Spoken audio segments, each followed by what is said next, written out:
Shalom teman-teman semua.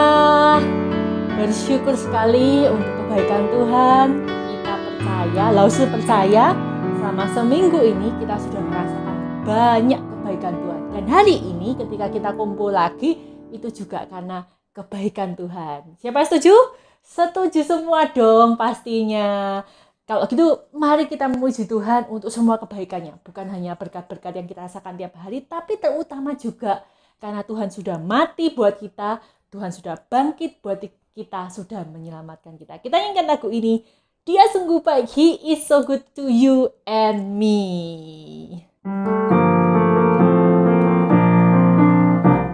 Dia mati bagiku, Dia bangkit bagiku, Dia Tuhan Allah penyelamatku. Kuasa mau dikalahkan, hidupku dipulihkan, Dia Tuhan Allah kemenanganku. Dia sungguh baik, Dia sangat baik, Yesus, Dia baik bagiku. Dia sungguh baik, Dia sangat baik, Yesus, Dia baik bagiku. Dia ada di dalamku, bergerak di hidupku, Dia Tuhan Allah kekuatanku. Dia penuhi hatiku dengan kasih-kasih-Nya, Dia Tuhan Allah kemenanganku. Dia sungguh baik, Dia sangat baik, Yesus, Dia baik bagiku.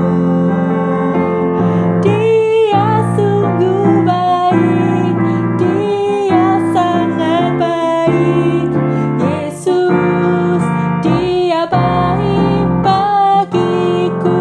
He is so good, He is so good to you, He is so good to me, Jesus, He is so good to you and me. He is so good to you, He is so good to me, Jesus, He is so good to you and me. Dia sungguh baik, Dia sungguh baik, Dia sangat baik, Yesus, Dia baik bagiku.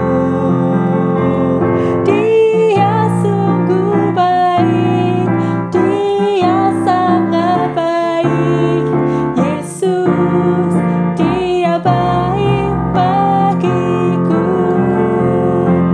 Yesus, Dia baik bagiku.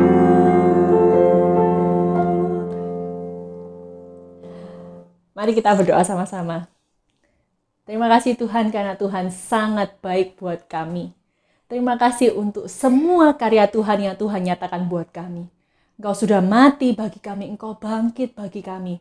Walaupun kami adalah orang-orang berdosa, Engkau mengasihi kami.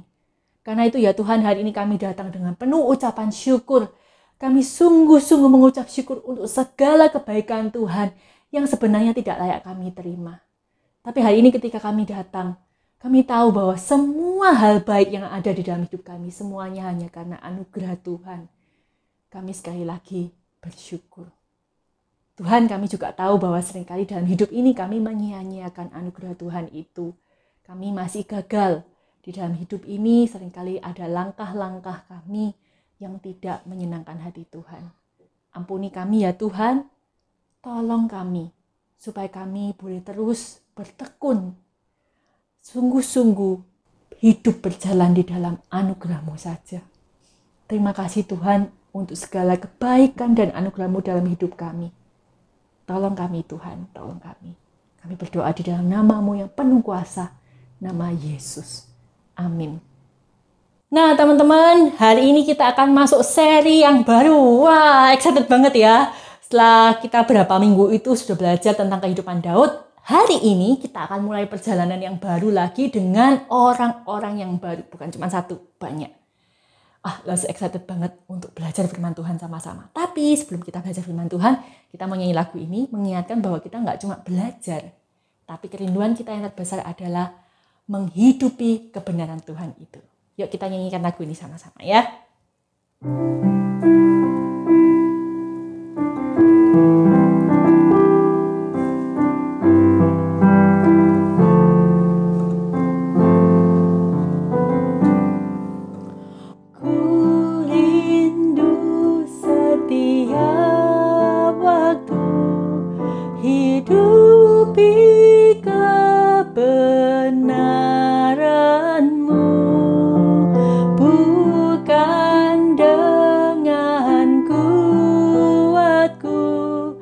Namun karena Roh-Mu,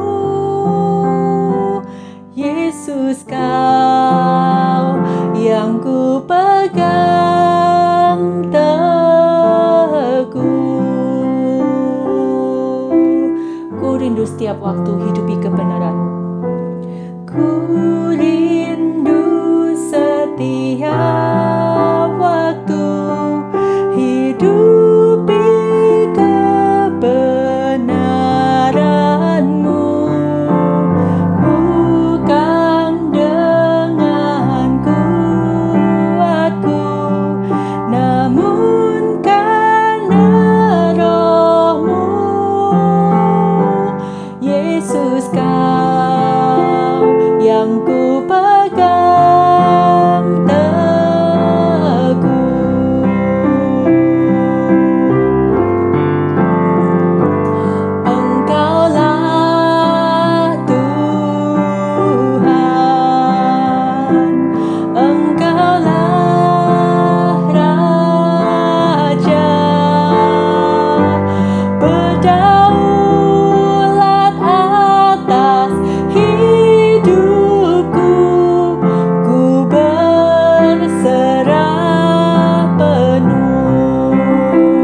Mari kita berdoa.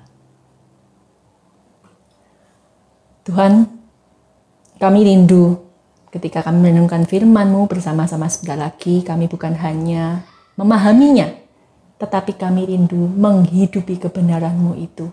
Kami rindu mau mengikut Tuhan lebih sungguh-sungguh lagi. Menjadi pelaku-pelaku firman yang menyatakan siapa Engkau melalui hidup kami. Terima kasih Tuhan, di dalam nama Tuhan Yesus kami berdoa. Amin. Ya teman-teman, seperti yang Rasul bilang tadi, hari ini kita akan mulai seri yang baru. Judulnya adalah The King. Ini bukan seri drama Korea ya, bukan. Ini justru seri Alkitab yang diambil dari hidup para raja yang ada di Perjanjian Lama. Wah, ini bakal keren banget teman-teman. Kita akan lihat sama-sama kehidupan raja-raja setelah Raja Daud. Pas banget kan ya? Kita baru belajar tentang Raja Daud. Nah, sekarang kita belajar tentang raja-raja yang mengikuti Raja Daud, gitu ya, yang ada setelah pemerintahan Daud atau setelah Daud meninggal. Nah, kira-kira yang pertama siapa ya? Nah, kita akan kenalan dulu. Nah, tapi kita akan dibawa dulu ke suatu tempat, teman-teman, di mana kita akan ketemu dengan orang ini. Nah, tempat ini adalah suatu gedung yang baru, keren banget. Nah, teman-teman di sini ada nggak yang pernah datang ke kebaktian peresmian gereja yang baru? Atau ke rumah baru, syukuran rumah baru. Biasanya tuh kalau ada acara-acara begitu apa ya yang kita lakukan? Atau teman-teman mungkin ada yang ingat waktu gereja kita, gedung kebaktian itu waktu direnovasi, terus ketika teman-teman masuk pertama kali itu apa yang teman-teman rasakan? Wah, lampunya keren. Wah, ini jadi bagus banget gitu ya. Atau biasanya kalau orang ada kebaktian yang baru itu nanti diceritakan. Ini arsiteknya siapa yang merancang, ini siapa, dan lain sebagainya diceritakan gitu ya. Ini jadi begini, jadi begitu. Wah, semua yang baik-baik itu diceritakan. Nah, kalau Lausu dulu pernah diundang ke syukuran rumah baru, biasanya yang punya rumah itu akan ajak kita keliling. Lalu akan tunjukin kepada kita, oh ini kamarnya, cahaya matahari masuk dari begini, ini bagus seperti ini, nanti fungsinya seperti ini, dan ini, dan ini. Pokoknya semua yang baik tentang gedung itu, tentang bangunan itu akan diceritakan. Nah, ini gedung yang baru tercatat ada di Alkitab. Tepatnya di 1 Raja-Raja pasal 8 sampai pasal 9. Nanti teman-teman boleh baca sendiri di rumah. Ini gedung apa toh ya? Gedung yang seperti apa dan isinya apa, fungsinya apa, ada semua di sana. Nah, tokoh kita yang pertama yang hari ini akan kita pelajari sama-sama itu lagi meresmikan gedung barunya, ngadain syukuran. Gedung apa bisa tebak? Bener ada yang jawab tuh, bener. Gedung yang ada di cerita ini adalah Bait Allah. Bait Allah yang pertama kali dibangun oleh orang Israel. Nah, siapa yang menggagas atau siapa yang memimpin pembangunan ini? Tahu nggak siapa? Yes, Raja Salomo. Salomo ini anaknya Daud yang menggantikan Daud. Nah, kenapa sih teman-teman? Kenapa ya? Gedung ini tuh jadi spesial banget untuk orang Israel. Nah, kita masih balik lagi ke zamannya Musa. Teman-teman ingat ketika Israel itu dipanggil keluar dari Mesir, Tuhan itu suruh Musa dan orang Israel membangun sebuah kemah pertemuan. Nah, kemah ini letaknya ada di tengah-tengah perkemahannya orang Israel. Lalu di situ dibangun juga ada ruang Maha Kudus. Tempat apa? Tabut perjanjian. Kita juga sudah belajar tentang tabut perjanjian waktu Daud ya. Jadi ada tabut perjanjian. Fungsinya apa sih teman-teman? Ya disitulah Musa akan ketemu dengan Tuhan. Disitulah ada ibadah. Ibadah barengan, ibadah komunal yang pertama kali tercatat di Alkitab tuh yang di kemah pertemuan itu gitu.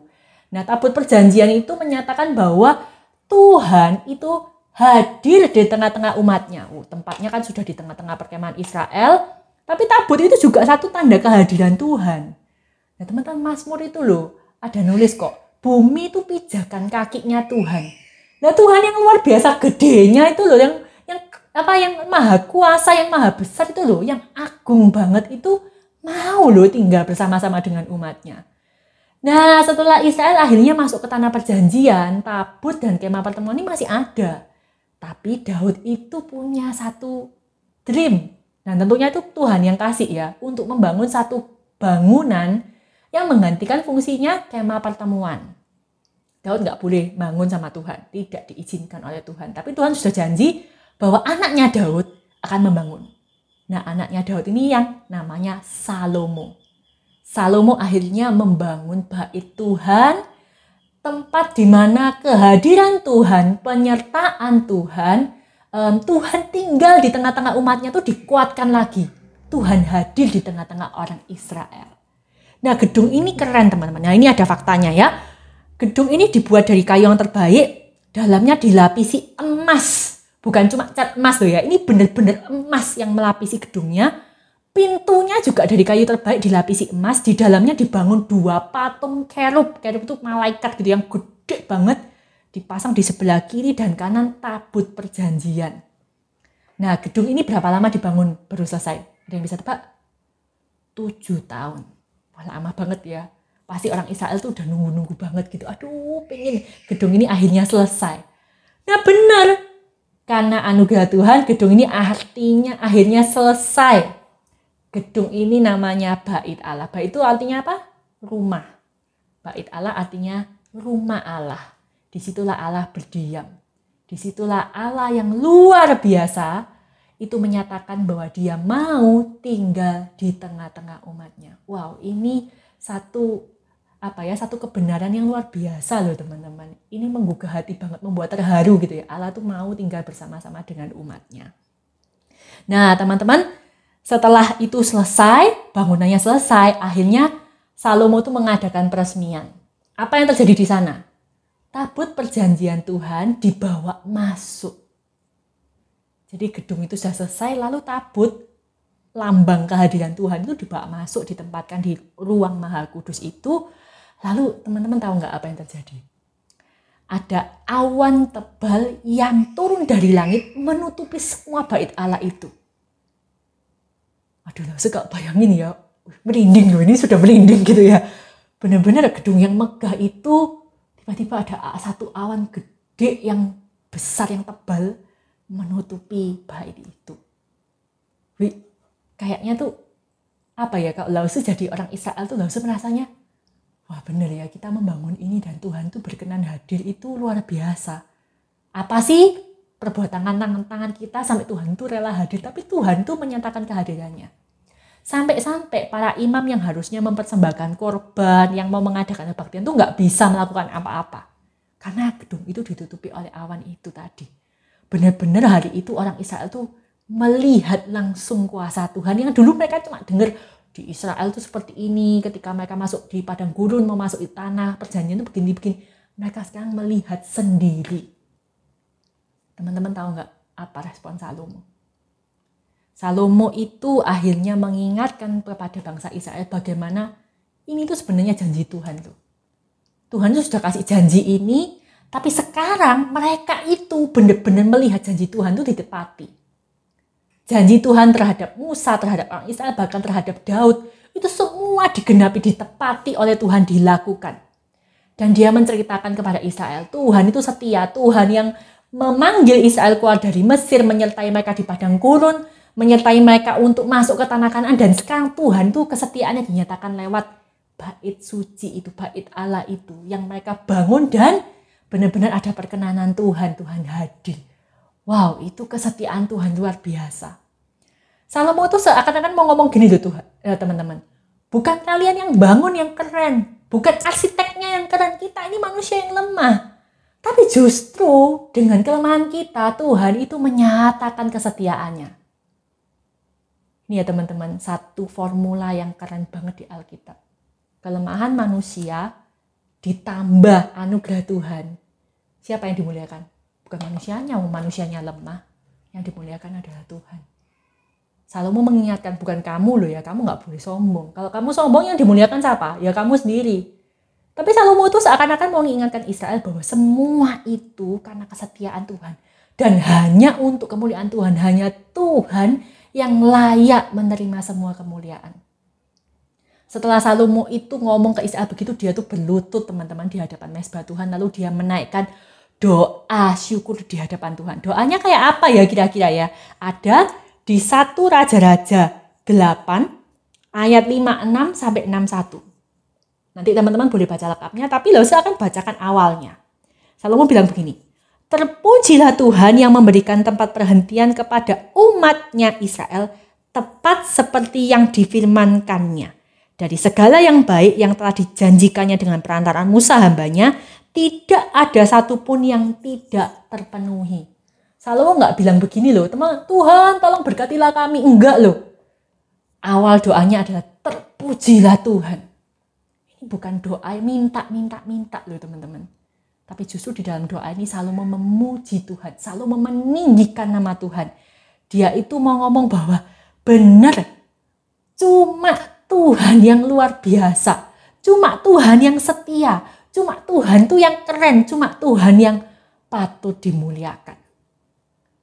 Salomo balik lagi ngomong kepada Israel. Cuma Tuhan. Nah, kemudian barulah Salomo minta 2 permintaan. Satu, dia berdoa, dia minta agar lewat apa yang dilakukan bangsa Israel, semua bangsa lain bisa mengenal bahwa Tuhannya Israel itu, Yahweh itu adalah satu-satunya Allah yang benar. Jadi dia nggak minta Tuhan memberkati lagi, enggak. Tapi dia minta supaya Tuhan berkenan menggunakan Israel yang lemah itu untuk menyatakan Tuhan itu hebat. Tuhan itu Allah yang benar. Balik lagi ya, Israel yang lemah, Tuhan yang benar, Tuhan yang hebat. Berarti kemuliaan untuk siapa? Untuk Tuhan. Nah, doa yang kedua, Salomo itu berdoa supaya bangsa Israel itu bisa berjalan, bisa hidup sesuai dengan apa yang Tuhan mau. Bukan sesuai dengan apa maunya mereka loh ya. Bukan supaya mereka terlihat keren, enggak. Mereka tetap mau memfokuskan hidupnya kepada Tuhan saja. Sesudah itu teman-teman enggak berhenti di sana. Salomo dan orang-orang Israel itu ngasih persembahan kepada Tuhan. Ya, bukan persembahan asal-asalan ya. Aduh Tuhan terima kasih sudah kasih. Kayak kita biasa tiap minggu kecemplung gitu selesai. Enggak loh. Mereka tuh persembahannya dalam bentuk korban binatang. Ada ribuan, bukan cuma 1, 10, puluhan, bukan ratusan, ribuan hewan dipersembahkan kepada Tuhan sebagai bentuk syukur mereka. Bangsa Israel tahu bahwa Tuhan itu luar biasa, mereka nggak bisa balas kebaikan Tuhan. Yang bisa mereka lakukan hanya bersyukur. All out semua dikasih kepada Tuhan. Lalu mereka bikin syukuran. Jadi korban itu ada bagian yang dipersembahkan kepada Tuhan. Ada juga yang mereka makan sama-sama di hadapan Tuhan gitu loh. Jadi kayak makan bareng-bareng di hadapan Tuhan dan syukurannya nggak main-main. 7 hari untuk semua bangsa Israel. Bukan cuma untuk imamnya saja atau raja, keluarga saja. Enggak, untuk semua. 7 hari mereka syukuran di hadapan Tuhan. Enggak berhenti di sana lagi teman-teman. Setelah semuanya itu selesai, syukuran mereka selesai, di hari ke-8 Tuhan itu menampakkan diri kepada Salomo. Apa sih yang Tuhan ngomong? Di sana Tuhan itu bilang, memberikan 1 janji lagi kepada Salomo. Janji apa nih? Tuhan bilang begini, kalau kamu hidup benar, kamu dan keturunanmu hidup benar di hadapanku, maka hidupnya akan aman dan penuh damai sejahtera. Tapi kalau Salomo dan keturunannya itu berubah setia, nggak setia kepada Tuhan, maka semua yang mereka miliki, yang Tuhan kasih itu akan lenyap dengan cepat. Bahkan kalau orang itu akan tahu kehancuran mereka karena mereka tuh sudah nggak setia kepada Tuhan. Wih, kok jahat ya kelihatannya teman-teman. Tapi justru ini teman-teman, ada salah satu yang bisa kita pelajari bersama-sama. Kenapa sih kok Tuhan itu sepertinya jahat gitu ya? Gini loh teman-teman, ketika Salomo, orang Israel keturunannya, dan kita itu sungguh-sungguh hidup di hadapan Tuhan, artinya kita tuh bergantung kepada Tuhan loh. Karena kita sadar kita tuh nggak bisa ngapa-ngapain. Balik lagi ke formula kita yang tadi. Kita nggak bisa ngapa-ngapain, kita bergantung kepada Tuhan, karena disitulah kita bisa menemukan kekuatan dari Tuhan, damai sejahtera dari Tuhan, menemukan berkat Tuhan yang luar biasa itu. Dan disitulah kita bisa merasakan hidup yang aman, yang damai. Tapi kalau kita seenaknya sendiri, kalau kita nggak taat kepada Tuhan, artinya kita bergantung pada diri kita sendiri dong. Kita merasa kuat kan? Kita merasa hebat kan? Dan dengan begitu kita nggak butuh Tuhan. Lalu hasilnya gimana? Ya untuk kita sendiri. kita stres sendiri, kita nggak bisa sendiri, lalu hancurlah. Sebenarnya janji Tuhan ini juga sebuah peringatan kepada Salomo, kepada orang Israel, kepada kita semua, bahwa kita ini nggak bisa apa-apa, teman-teman. Hanya Tuhan yang menguatkan kita, hanya Tuhanlah yang memampukan kita. Teman-teman lihat nggak, ceritanya ini nyambung loh. Bangsa Israel kasih syukuran banyak itu kepada Tuhan. Kenapa? Karena mereka tahu tanpa Tuhan mereka nggak bisa ngapa-ngapain kok. Karena mereka tahu yang membuat pembangunan bait Allah berhasil itu bukan mereka. Bukan karena mereka hebat, bukan mereka karena mereka pinter. Tapi karena Tuhan sendiri. Dan Tuhan mengingatkan lagi, jangan berhenti sampai di pembangunan ini ya. Hidupmu itu harus semuanya itu terus bergantung kepada Dia. Bergantung kepada Tuhan.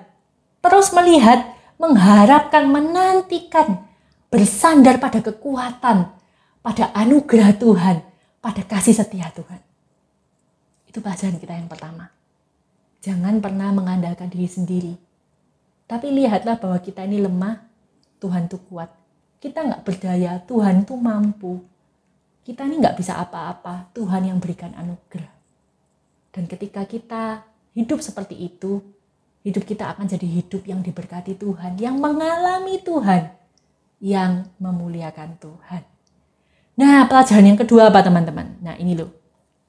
Teman-teman lihat gak sih? Salomo itu kan orang yang paling berhikmat sedunia, toh? Bener gak? Itu ada di Alkitab ya. Waktu dia jadi raja, terus dia minta apa? Dia minta hikmat. Sampai Tuhan bilang, gak ada yang bisa ngalahin hikmatnya Salomo. Nah, teman-teman lihat permintaan Salomo apa kepada Tuhan? Dia minta berkat yang lebih besar? Enggak. Dia minta supaya dia menang lagi ketika dia menghabiskan bait Allah, supaya orang-orang melihat kehebatan bait Allah. Enggak. Dia minta apa?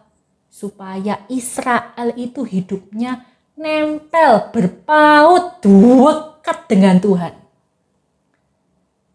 Teman-teman, Salomo ini bukan orang pinter. Orang pinter tuh tahu apa yang penting. Tapi dia tuh orang berhikmat. Orang berhikmat tuh tahu apa yang penting dan menghidupi apa yang penting itu. Dia tahu yang penting itu bukan berkatnya, tapi Tuhannya. Dia tahu yang terpenting itu bukan menerima berkat Tuhan, merasa diberkati, bukan. Tapi yang penting bagaimana hidup mereka, hidup Salomo dan Israel itu nempel, dekat, erat banget sama Tuhan. Ikut apa yang Tuhan mau dengan sepenuh hatinya mereka. Karena itu dia minta apa? Dia minta Tuhan terus memimpin Israel menurut segala jalan yang ditunjukkannya, supaya mereka ikut Tuhan dengan sepenuh hati. Kalau tanya ya, kapan sih kita terakhir berdoa kayak gitu? Kita kalau tiap hari berdoa, Tuhan berkati. Kalau kita doa makan, terima kasih Tuhan untuk makanan ini. Dalam hati, tapi aku pengen makanan yang lain. Kadang-kadang gitu ya. Atau malam hari kita berdoa, Tuhan berkati keluarga kami, semua sehat apa. Kita minta gitu loh. Tapi ya nggak salah gitu. Tapi mari kita belajar untuk tidak berfokus pada berkatnya. Kita berfokus pada Tuhannya. Kita berdoa, Tuhan aku mau nempel sama Tuhan. Aku mau belajar bersandar pada Tuhan. Dan lewat doa ini teman-teman kita sebenarnya bisa lihat loh. Kerinduan Salomo bukan hanya dia mau jadi raja yang hebat di hadapan Israel dan di hadapan bangsa lain. Enggak. Tapi dia benar-benar menyatakan siapa raja atas hidupnya. Raja yang beneran itu siapa sih? Ya raja di atas segala raja itu. Tuhan itulah yang rajanya. Gimana hidup kita?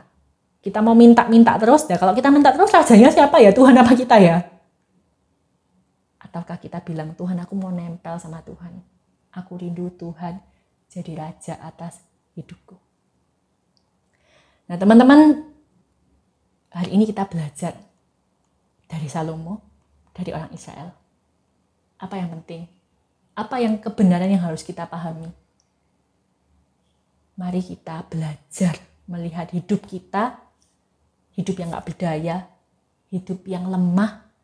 Tetapi di dalam hidup ini Tuhan mengizinkan, memberikan kekuatan, memampukan kita, berikan kita anugerah supaya kita memuliakan Tuhan. Dan ketika kita sama seperti orang Israel, kita akhirnya dalam satu perjalanan itu kita mewujudkan janji Tuhan, Tuhan mengizinkan kita melakukan pekerjaan Tuhan dengan baik. Doa kita bukan berkati lagi ya Tuhan, tapi doa kita adalah Tuhan, aku mau nempel dengan Tuhan. Supaya lewat hidupku, orang bisa melihat ada Tuhan.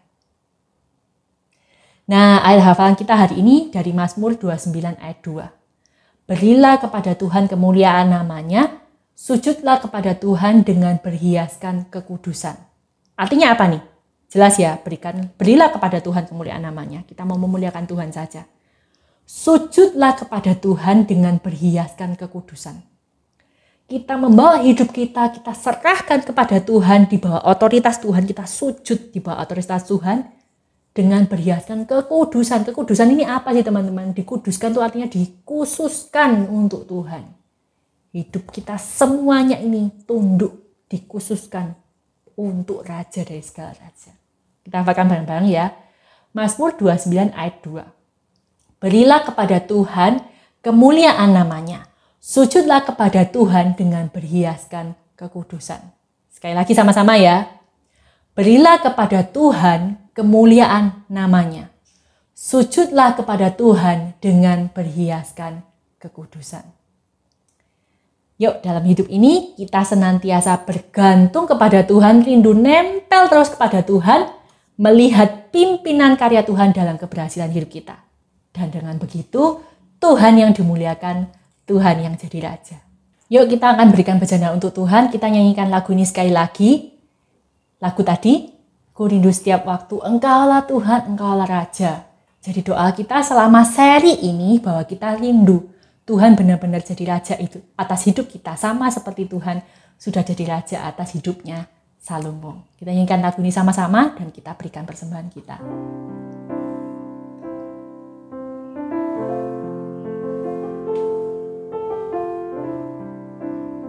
Ku rindu setiap waktu hidupi kebenaran. Ku rindu setiap waktu hidupi kebenaran-Mu, bukan dengan kuatku, namun karena Roh-Mu. Yesus, Kau yang ku pegang teguh.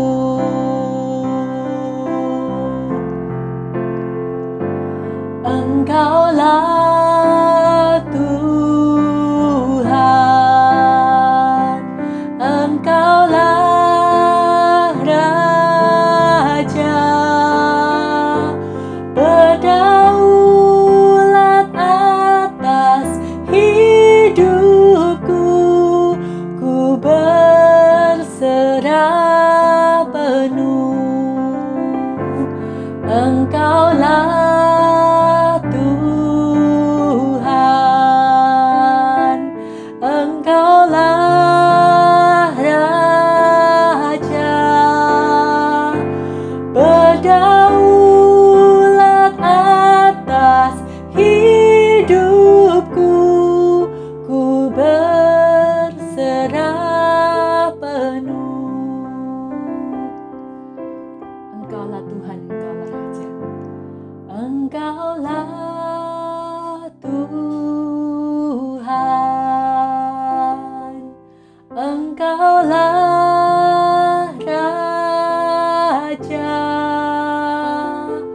berdaulat atas hidupku, ku berserah penuh. Mari kita berdoa. Tuhan, jadilah Raja atas hidup kami. Kami rindu seperti Salomo Tuhan, bukan hanya mengerti kebenaran firman Tuhan, mengerti janji Tuhan, tetapi kami mau melakukannya di dalam hidup kami. Kami mau menghidupinya.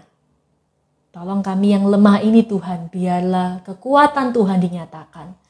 Tolong kami yang tidak berdaya ini, biarlah anugerah Tuhan yang dinyatakan supaya melalui hidup kami dalam perkenanan Tuhan, kemuliaan Tuhan boleh terus dinyatakan. Pimpin kami Tuhan, dari hari ke hari, ketika kami nanti akan berpisah kembali ke hidup kami masing-masing. Kami terus sujud, menundukkan diri kami di hadapan Tuhan, di bawah otoritas Tuhan. Sama seperti kami sudah mempersembahkan persembahan kami juga mempersembahkan seluruh hidup kami untuk kemuliaan nama Tuhan. Terima kasih Tuhan, kami berdoa di dalam nama Tuhan Yesus, Tuhan dan Juru Selamat kami. Amin.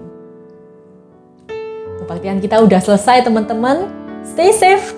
Jaga diri di rumah baik-baik. Kita akan ketemu lagi minggu depan. Kita lanjutkan seri ini. Pasti excited banget. See you next week. God bless you.